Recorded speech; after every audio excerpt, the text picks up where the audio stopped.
retrouver aujourd'hui pour cette nouvelle série de vidéos consacrées au chakra et à la couleur. Alors moi j'ai eu envie de faire ce genre de vidéo parce que je m'intéresse à tout ce qui est médecine énergétique et donc moi j'aborderai bien sûr uniquement la partie peinture évidemment, hein, je ne suis pas thérapeute. Donc pour tout ce qui est de cet ordre-là, allez voir sur d'autres sites, hein. Mais moi je ne traiterai pas de ce domaine-là. Moi je vais juste faire la connexion entre la peinture et la couleur des chakras. Donc il va y avoir 14 vidéos en fait. Chaque fois, un chakra sera abordé par l'intermédiaire de deux vidéos. En fait, je ferai une vidéo avec un peu plus de lâcher prise, de peinture intuitive, et une autre vidéo avec plutôt un dessin, une peinture consacrée à ce chakra, au rapport qu'il y a avec ce chakra. Et dans chaque vidéo, il y aura deux parties. Il va y avoir une partie plus technique où je vous explique ce que je suis en train de faire. Et puis il y aura une partie beaucoup plus méditative, hein, parce que c'est aussi le but de cette expérience. J'espère qu'elle vous plaira. En tout cas, moi j'ai pris beaucoup de plaisir à les réaliser. Et donc une deuxième partie plus méditative, c'est-à-dire que au moment où la peinture va se faire, ou tout le déroulé de la peinture, je mettrai une musique un peu douce, et bon, elle vous convient ou elle ne vous convient pas, mais ensuite vous, quand vous réaliserez cet exercice chez vous, hein, pour les personnes qui seront un peu séduites par ce genre de vidéo, vous pourrez vous mettre une musique un peu méditative de manière à, à vous accompagner autour de la connexion avec ce chakra. Voilà, alors à chaque vidéo, je vous expliquerai en deux mots à quoi correspond tel chakra, mais vraiment rien de plus. Encore une fois, je ne suis pas une professionnelle, hein, des chakras et de la médecine énergétique, loin de là. Par contre, ça m'attire énormément, je suis très curieuse. Et donc, je sais qu'en tant qu'artiste peintre, hein, on a un rôle à jouer. Également, il y a une connexion qu'on peut avoir pour accompagner telle ou telle personne, pour soutenir un chakra. Et avec la peinture, on peut y arriver. Avec la couleur qui correspond au chakra, on peut y arriver. Voilà, qu'est-ce que je devais vous dire d'autre?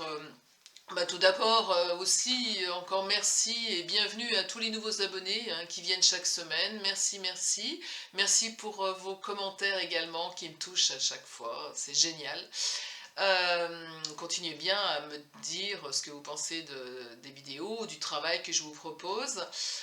Pour la toute première vidéo, là, celle-ci, hein, celle sur le chakra racine, j'ai eu de nouveau un problème de son. J'en suis infiniment désolée. J'ai essayé de me rattraper comme j'ai pu. Bon, c'est pas toujours extra, mais quand même, la vidéo, elle a du sens. Ce travail a du sens. Donc, j'espère que vous aurez du plaisir. Et voilà, et je vous remercie encore. Sous la description de la vidéo, vous avez tous mes liens, hein, pour me joindre, mon adresse mail, mon site de peinture, mon site de cours de peinture en ligne.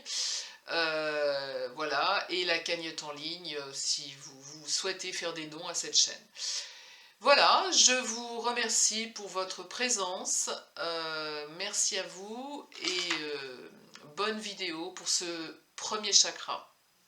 Donc le premier chakra sur lequel je vais porter mon attention aujourd'hui est le chakra racine.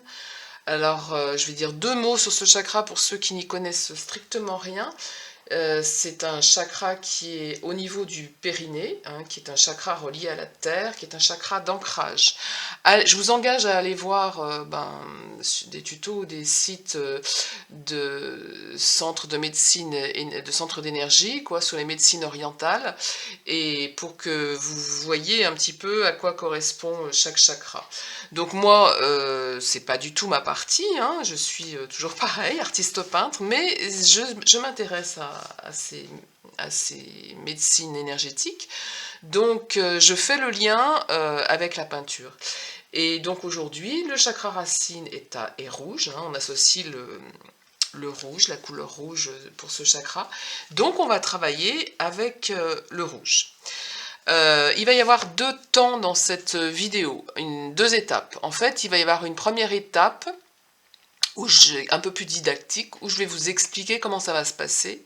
Et une deuxième étape où je ne parlerai pas.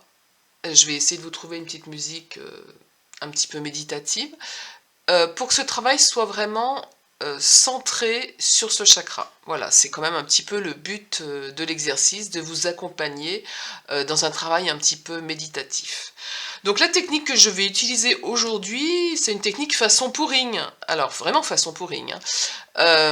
Vous irez voir ce que c'est que le pouring, si vous ne savez pas, donc c'est P-O-U-R-I-N-G, hein. C'est une technique qui consiste à faire couler la peinture que vous avez préparée au préalable par superposition de couches dans un godet, et ensuite vous retournez ce godet sur votre support, on va le faire ensemble, hein, et vous laissez la peinture agir. Vous pouvez intervenir un petit peu, et puis vous pourrez réintervenir après avec d'autres outils si vous le souhaitez. C'est vraiment une peinture qui est une technique qui est assez intéressante, et je trouve qui emporte vers la méditation, hein.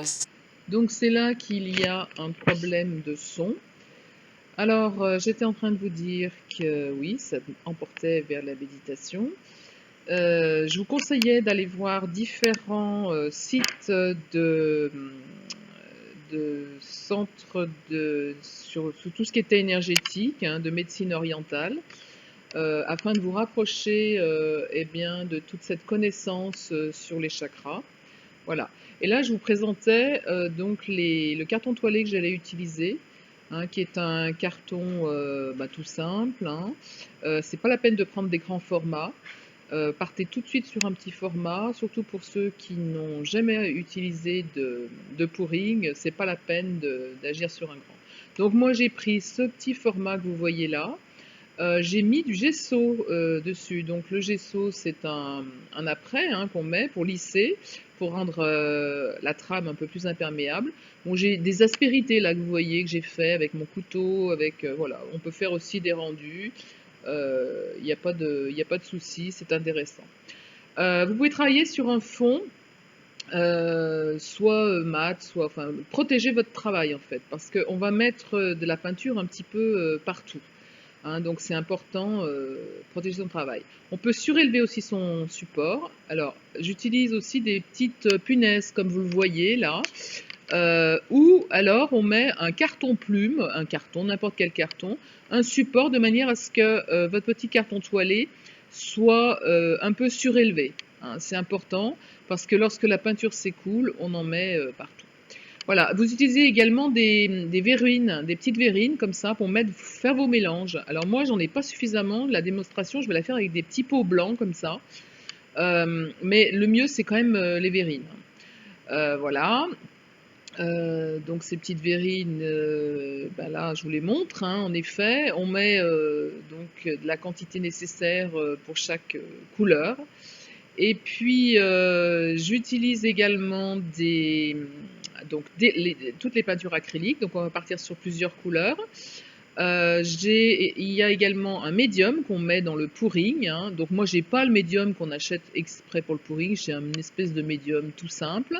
On utilise de l'eau, et voilà, normalement on utilise également du silicone, mais le silicone je n'en ai pas, ça existe dans la technique du pouring, mais là je peux pas vous le montrer parce que je n'en ai pas. Il faut en mettre en fait très très peu, ça fait des petits ronds ensuite, des effets qui sont super intéressants. Allez voir les tutos, hein, sur le pouring. Moi c'est pas une technique que j'enseigne, hein. Je pourrais, hein, mais c'est pas le but de cet exercice, donc je suis pas franchement équipée là-dessus. Donc voilà, on va faire donc nos mélanges. Moi j'avais déjà démarré les mélanges, hein. J'avais donc fait déjà mon rouge, hein. Donc il est tout prêt. J'avais également fait un rouge un tout petit peu plus foncé, hein, puisqu'on travaille sur le rouge, je vous le rappelle. Et j'ai également utilisé du vert pour faire un peu de contraste, hein. Voilà, alors pour vous voyez la consistance, on va faire le blanc aussi. Je vais utiliser du blanc. Donc on va mettre un tiers, un tiers, un tiers en fait. On va mettre un tiers de blanc, voilà. Ensuite je vais prendre le médium, on va mettre un tiers de médium. Et puis, évidemment, je mets de l'eau, un tiers aussi d'eau.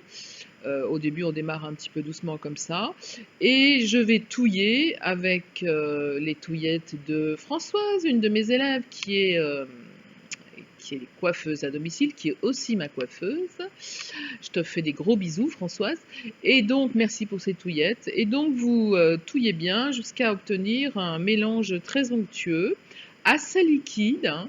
Vous faites des essais, voilà, comme ça, pour voir un petit peu ce que ça donne. Là, c'est encore un peu épais, hein. On va remettre un petit peu d'eau. Voilà. On touille bien de manière à faire un mélange bien liquide qui puisse être utilisé, hein, comme les 3 autres couleurs que j'ai déjà fait. Je rajoute encore un peu d'eau. C'est important de faire des essais, hein. Vous pouvez faire des essais vous-même avant de vous lancer, même sur un petit support comme ça, de manière à ce que votre peinture soit assez liquide. Voilà, bah j'ai toutes mes couleurs, mes 2 rouges, mon vert, j'ai mon blanc, tout est prêt, tout est prêt. Et donc je prends un pot en verre, un peu assez grand, dans lequel je vais mettre mes teintes. Alors on va pas les mettre n'importe comment. En fait, je vais moi démarrer par le rouge. Pourquoi? Parce que lorsque on va retourner le pot sur le support, voilà, lorsqu'on retourne le pot sur le support, eh bien le rouge que j'aurais mis au fond de mon pot, il va apparaître en premier sur le support. D'accord? Et donc c'est quand même la couleur avec laquelle je travaille aujourd'hui, puisque c'est la couleur de ce chakra. Voilà. Donc je vous le dis, hein, on est toujours pareil, en 2 étapes. Une première étape où je vous explique donc tout ce qui est technique, et donc là, et puis une deuxième étape où ce sera plus méditatif. Donc là, je vais mettre mon rouge. Alors je mets pratiquement tout le rouge, hein, puisque c'est vraiment la couleur, ce rouge vermillon qui est très beau. Et puis je vais poser mon rouge foncé. Je vais pas tout mettre, hein. Je le déplace bien au centre, bien au milieu. Voilà, j'essaye de le mettre bien au milieu. Je mets pas tout. Voilà, comme ça. Et puis, je prends un petit peu de mon verre. Je vais en mettre vraiment peu, peut-être même quelques gouttes. Je vais voir. Pas trop. Voilà, pas trop.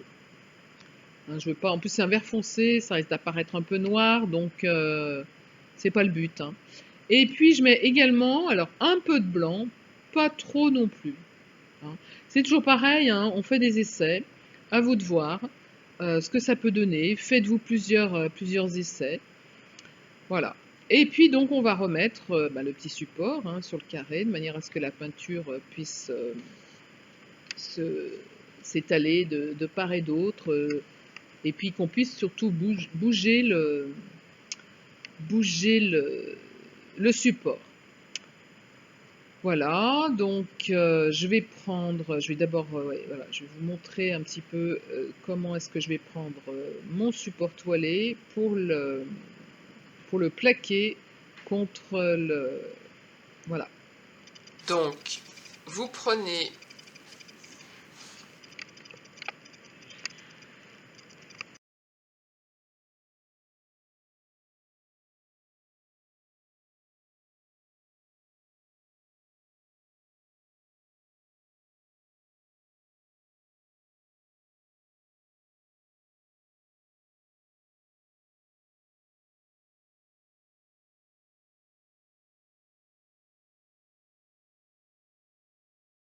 vous séclez les peintures au centre